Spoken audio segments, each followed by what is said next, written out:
This portion of the news brought to you by BTC's Dollar Holla Deals. Good evening, Bahamas. I'm Akush Lapinder. Welcome to the Bahamas Tonight, the National Report. Thanks for tuning in. It's official. 1 month after legislation was passed to acquire the Grand Bahama International Airport, the deal was signed in Freeport today. As Atalia Hall of our Northern Service reports, the acquisition now puts 30 airports in the government's control. It was indeed a grand day for the island of Grand Bahama. After being in the hands of private owners since 1958, the airport is now owned by the government. The official signing taking place at the airport facility. Minister of State for Grand Bahama, the Honorable Kwesi Thompson, says the acquisition signals the dawn of a new day for the island. Someone said the story that a day doesn't start when the sun comes up. A day starts at midnight, but it still looks the same as 11 the day before. Well, today we have crossed over into our new day. And although some parts may not look different, the dawn is coming. Acting Chairman of the Grand Bahama Port Authority, Sarah St. George, also sharing in the momentous occasion. She says Grand Bahama is now turning a new page. And we can now look forward to the next generation of modern airport and air travel. And with it, the full hotel reopening, harbour expansion, the exciting new cruise port project. Transition periods are always the most frustrating, demoralizing, and demanding of patient perseverance. But today is a landmark that we can all celebrate. Minister of Tourism, the Honorable Dionisio de Aguilar, joining in the celebration. He calls it a great achievement as the Airport Authority now owns 30 airports in the country. In addition, the Airport Authority, its subsidiaries, and any eventual private sector operator of this airport will not be subjected to any license fees from the Grand Bahama Port Authority once the government retains 100% ownership of this airport.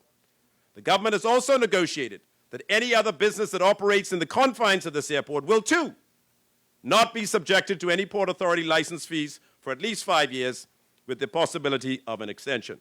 Prime Minister, the Most Honorable Dr. Hubert Minnis, says the government will develop a modern airport. He says this new facility will also enable the return of the United States pre-clearance. He's also assuring the 63 airport employees that their jobs are secured.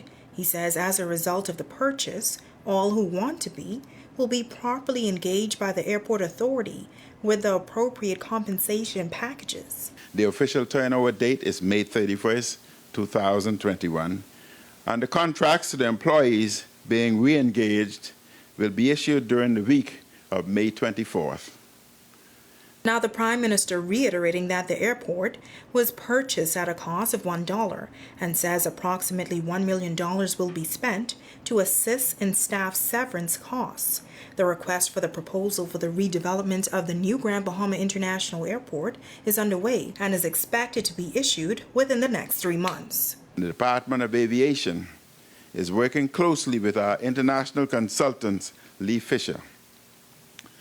This group has helped to successfully steward similar projects in our region to issue a market-leading RFP so that market can drive the process.